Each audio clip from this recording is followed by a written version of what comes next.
ফুলকপির রেসিপি তো আমরা অনেকেই খেয়েছি।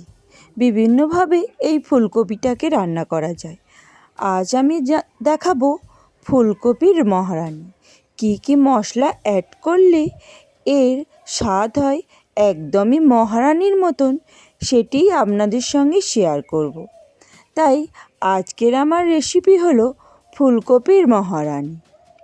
তা চলুন দেখা যাক রেসিপি ফুলকপির মহারানি। নমস্কার বন্ধুরা, আমি মানসী, আপনারা দেখছেন মানসী এভরিথিংস। এখানে আমি একটি ফুলকপিতে কেটে নিয়েছি, তার ফুলগুলোকে কেটে নিয়েছি। আর এই দিকে নিয়েছি দুটি আলু মাঝারি সাইজে ছোট ছোট করে কেটে নিয়েছি। আপনারা চাইলে মাংসের মতন বড় বড় করেও আলুটাকে কাটতে পারেন।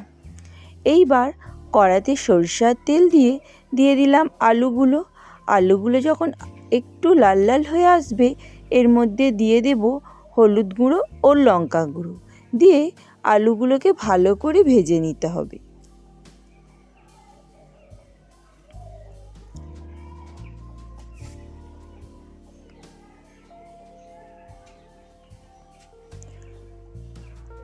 আলুগুলো আমার ভাজা হয়ে গেছে, সুন্দর লাল লাল করে ভাজা হয়ে গেছে। এইগুলো এবার তুলে নেব। সেই তেলেতেই দিয়ে দিলাম ফুলকপিগুলো। আমরা জানি যে ফুলকপি প্রচুর তেল টেনে নেয়, তাই যতটুকুটাই তেল আছে তার মধ্যে দিয়ে দিলাম ফুলকপিগুলোকে এবার একটু ভেজে নিতে হবে নুন এবং হলুদ দিয়ে। যেহেতু কম তেল দিয়েছি, তাই একটু লো ফ্লেমে সময় দিয়ে ফুলকপিগুলো ভেজে নেব।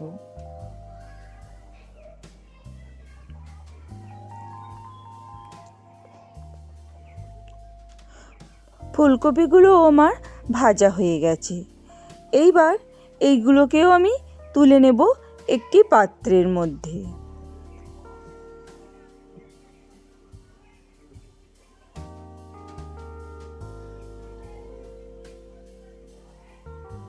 ফুলকপিগুলো অবশ্যই একটু সময় দিয়ে ভাজতে হবে, না হলে টেস্টটি ভালো লাগবে না।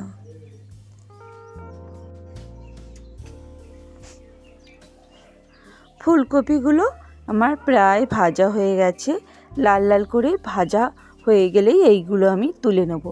এইবার লাল লাল করে ভাজা হয়ে গেছে, আমি এগুলোকে একটি পাত্রের মধ্যে তুলে নিলাম।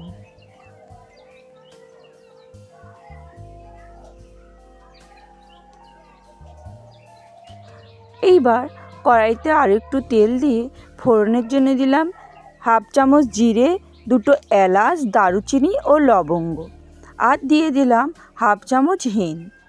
দিয়ে ফোড়নগুলো ভাজা হয়ে গেলেই এর মধ্যে দিয়ে দেব একটি বড় সাইজের গ্রেট করা টমেটো।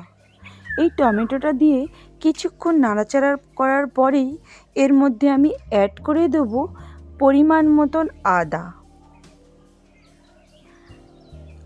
আদা এবং টমেটো দুটোকেই একটু ভালো করে কষিয়ে নিতে হবে, যাতে এর মধ্যে আদার কোনো কাঁচা গন্ধ না থাকে। আদা এবং টমেটোটা কষানো হচ্ছে, ততক্ষণ এইদিকে একটি মশলা দিয়ে দিচ্ছি।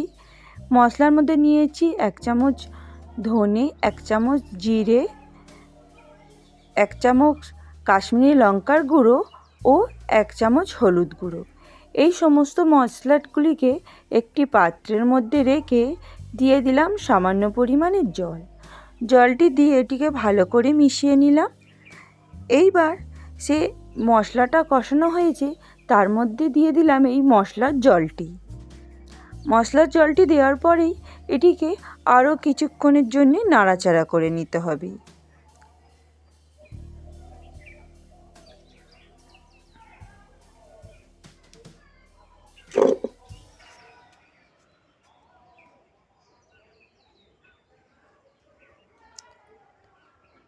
কিছুক্ষণ নাড়াচাড়া হয়ে গেলেই এর মধ্যে অ্যাড করে দেব সেই ভেজে রাখা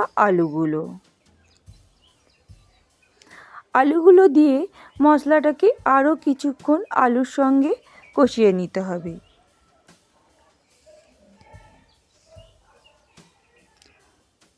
আলুর সঙ্গে কষানো হয়ে গেলেই এর মধ্যে অ্যাড করে দেবো 7-8টা কাজু বাদাম ও 1 চামচ চারমগজ বাটা।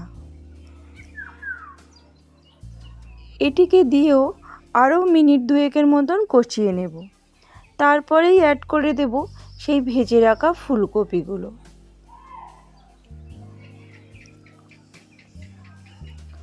ফুলকপিগুলো দিয়ে কিছুক্ষণ কষিয়ে নেব। মিনিট 2-এর মতন কষিয়ে নিতে হবে।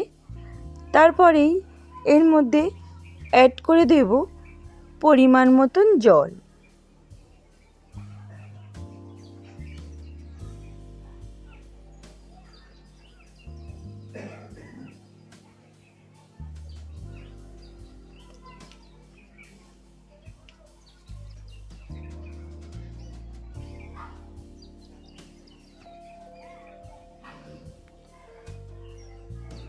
জলটা অত্যাধিক বেশি দেব না, যেহেতু এখানে আলুগুলো ভাজা আছে এবং ফুলকপিগুলোও ভাজা আছে, এটি তাড়াতাড়ি সিদ্ধ হয়ে যাবে।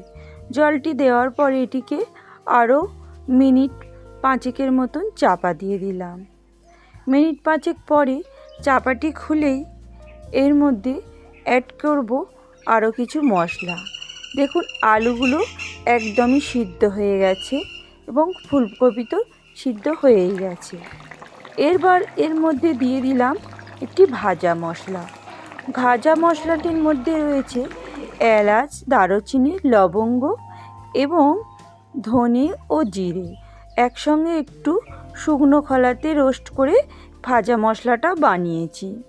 আর দিয়ে দিলাম 1 চামচ চিলি ফ্লেক্স। আর সবার লাস্টে অ্যাড করলাম 1 চামচ ঘি। এইভাবে পুরো রান্নাটা করলে ফুলকপির স্বাদটা হবে একদমই মহারানীর মতন। তাহলে আমার ফুলকপির মহারানী রেডি। এইবার এটিকে একটি পাত্রের মধ্যে তুলে নেব।